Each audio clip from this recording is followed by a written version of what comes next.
अस्सलामु अलैकुम वरहमतुल्लाहि वबरकातुहू। एक सवाल जो बहुत अरसे से मेरे पास आ रहा है, उसको मैंने बार बार उसके जवाब भी दिए, लेकिन वो सवाल फिर भी आया जा रहा है। और हो सकता है सवाल माशरे के बहुत सारे लोगों का सवाल हो। और सवाल ये है कि एक ख़ातून है, उनका एक बेटा था, उसका इंतकाल हो गया। अब अल्लाह सुब्हानहू व तआला ने उन्हें एक और बेटा दिया है। अब वो उस बेटे का वही नाम रखना चाहती हैं जो पहले बेटे का था। इसी से मुताल्लिक़ एक और बहन का सवाल आया है। उनकी एक बेटी थी, उसका इंतकाल हो गया। अब उनके यहाँ एक और बेटी पैदा हो रही है, तो अब वो उसका वही नाम रखना चाहती हैं जो पहले बेटी का था।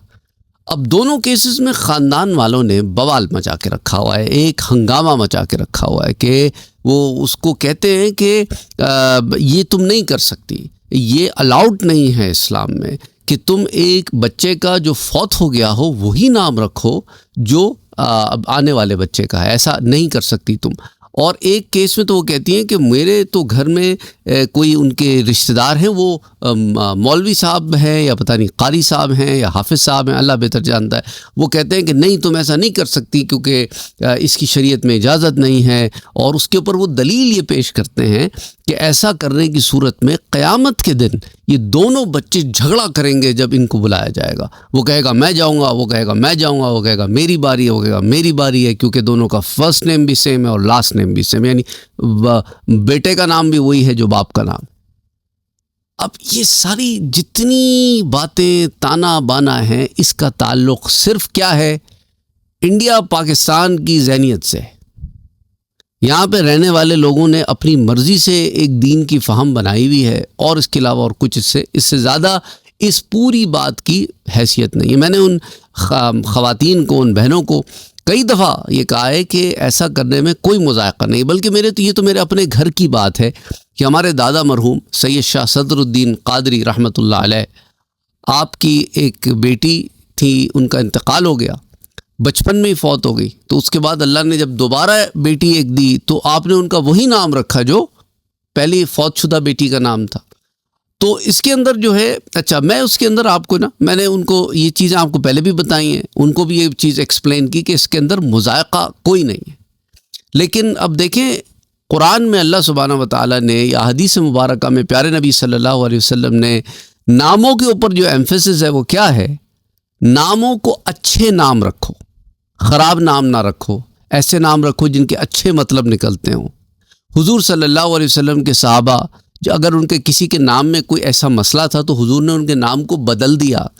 लेकिन पूरी तारीख़ में ये बात हमें नहीं मिलती, ना कुरान में, ना हदीस में, ना सहाबा में, ना ताबईन में, ना तबा ताबईन में, असलाफ़ में ये मसला है ही नहीं कि अगर किसी का एक से ज़ायद बच्चा हो तो वो दो बच्चों का एक ही नाम नहीं रख सकता।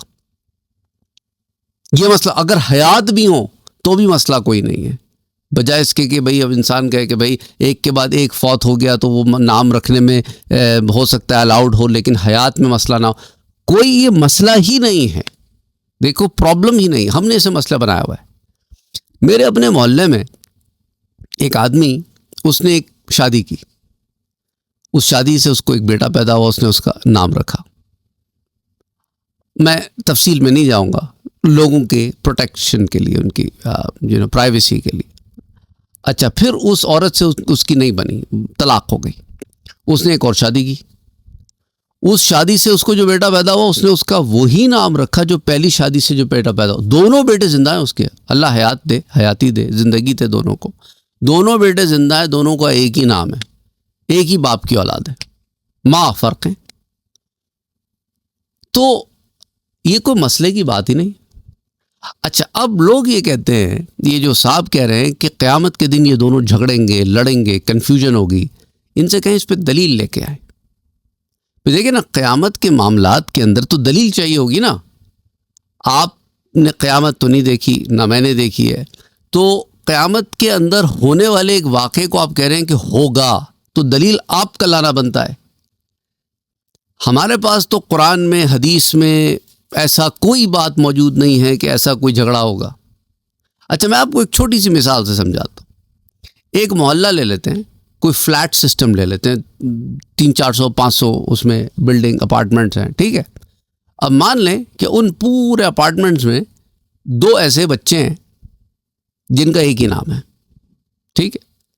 अब आगे वो दोनों की शादी होती है, दोनों के घर में बेटा पैदा होता है और दोनों अपने बेटे का एक ही नाम रखते हैं। लेट मान लें कि बाप का नाम मोहम्मद है और बेटे का नाम उमर रखा दोनों ने, तो वल्दियत उमर बिन मोहम्मद होगी दोनों की। दोनों के बच्चे उमर बिन मोहम्मद हैं, एक ही मोहल्ले में रहते हैं, सम वॉट एक ही कॉन्टेक्स्ट में। तो क्या क़यामत के दिन इन दोनों में कोई मसला हो जाएगा? कोई कन्फ्यूजन नहीं होगी इन दोनों के दरमियान, क्योंकि नाम ही एक वाहिद ज़रिया शनाख्त नहीं है। अल्लाह सुब्हानहू व तआला कुरान करीम में फरमाता है कि हमने तुम्हारे पोरों तक की नॉलेज जो है ना, ये जो पोर होते हैं ना, जिन्हें आप फिंगरप्रिंट्स कहते हैं, इनको तक महफूज किया हुआ है। 2 बच्चों की इंफॉर्मेशन सेम हो ही नहीं सकती, बेशक नाम ठीक हो, सेम हो बिल्कुल। फिर अल्लाह फरमाता है अला यअलमु मन खलक, क्या वही नहीं जानेगा जिसने तुम्हें पैदा किया? यानी तुम किस बेवकूफ़ी में पड़े हुए हो कि तुम्हारे यहाँ 2 लोगों का एक नाम हो, बाप का एक नाम हो, दादे का भी सेम नाम हो, तो भी तुम दोनों में फ़र्क कर लेते हो। हिंदुस्तान में चले जाएं तो आधार कार्ड शायद बनाए हुए उन्होंने, पाकिस्तान में हमारे पास शनाख्ती कार्ड होते हैं। आप अमेरिका में आ जाएं, सोशल सिक्योरिटी नंबर्स होते हैं। कनाडा में कोई और सिस्टम होगा, तो इंग्लैंड में कोई और सिस्टम होगा, ऑस्ट्रेलिया में कोई और सिस्टम होगा।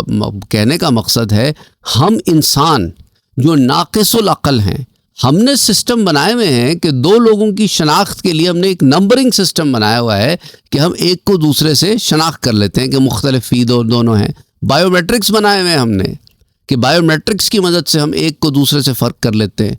वो परवरदिगार जिसका निज़ाम कामिल है, मुकम्मल है, कंप्लीट है, उसको कह रहे हैं आपके वहाँ कन्फ्यूजन हो जाएगी। अस्तग़फिरुल्लाह अल-अज़ीम। कितनी आप समझें कि इल्म की कमी है और रब ताला के मुताल्लिक़ अक़ीदे की कमी है कि इंसान ने अपना सिस्टम में तो डिफ्रेंसिएशन हो जाती है, फ़र्क हो जाता है, लेकिन रब के सिस्टम में कहता है कन्फ्यूजन हो जाएगी कि झगड़ा करेंगे क़यामत के दिन।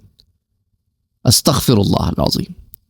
तो इसलिए याद रखें कि ये बेबुनियाद की बातें हैं और इसके सिवा इनकी कोई हैसियत, कोई हकीकत नहीं है। एक ही घर में एक ही नाम के 2 बच्चे एक साथ या एक के बाद दीगरे हो सकते हैं, इसका क़यामत में कोई झगड़ा नहीं है, कोई मसले की बात नहीं है। इंसान की शख्सियत जुदागाना होती है, शख्सियत तो सेम नहीं होती ना, आमाल भी जुदागाना होते हैं, वो भी सेम नहीं होते। ख़द व क़ाल, फ़ीचर्स, चेहरा, मोहरा जो है सब कुछ अलग होता है। सिर्फ नाम ही थोड़ी एक ज़रिया शनाख्त है इंसान की। इसलिए ये है कि ये सिवाय जहालत के और कुछ नहीं है, कम इल्मी के और कुछ नहीं है। इसलिए अगर किसी ने अपने बच्चों का सेम नाम रखना है, that's perfectly okay. I hope that answers the question. मुझे थोड़े से सख्त अल्फाज इस्तेमाल करने पड़े इस दर्स में, क्योंकि वजह यह है, एक तो ये सवाल बहुत आ रहा था, दूसरा ये कि मैं बार बार इसका जवाब दे रहा हूँ तो फिर वो सवाल फिर पलट के आ रहा है कि आप जवाब तो दे रहे हैं लेकिन हमारे फैमिली वाले नहीं मानते। वो हर फैमिली में एक स्कॉलर अभी होते हैं ना, कोई चाहे वो मस्जिद में अजान देते हैं वो स्कॉलर बन जाते हैं, वो कुछ काम कर स्कॉलर बन जाते हैं जी, वो कारी साहब हैं जी, कारी साहब हैं, कुरान पढ़ते हैं, स्कॉलर तो नहीं है। तो याद रखें हर शय की दलील होती है, दलील लेके आए। दलील मिलेगी कोई नहीं सिवाय ही सेट शी सेट के बड़ों से सुनाए और इनकी बात और उनकी बात, इसके अलावा उनके पास और कोई दलील नहीं होगी। और ये जो दलील उन्होंने पेश की है झगड़े वाली, इससे बेहुदा बात कोई नहीं हो सकती। यानी इसलिए मुझे इतने सख्त अल्फाज इस्तेमाल करने पड़ रहे हैं क्योंकि यहाँ बात हो रही है क़यामत की, यहाँ बात हो रही है अल्लाह सुब्हानहू व तआला के अदल व इंसाफ की। और कम जहनी का आलम यह है कि अल्लाह सुब्हानहू व तआला के निज़ाम में तुम नुक्स निकाल रहे हो। अस्तग़फिरुल्लाह अल-अज़ीम। यानी शर्म करनी चाहिए ऐसे शख्स को जो ख़ुद को ऐसी बातें करता और फिर कहता हो कि मैं अब जो है वो कोई आलिम हूँ। कोई आलिम ऐसी बात नहीं कर सकता। अल्लाह हिदायत दे। अस्सलामु अलैकुम व रहमतुल्लाहि व बरकातुहू।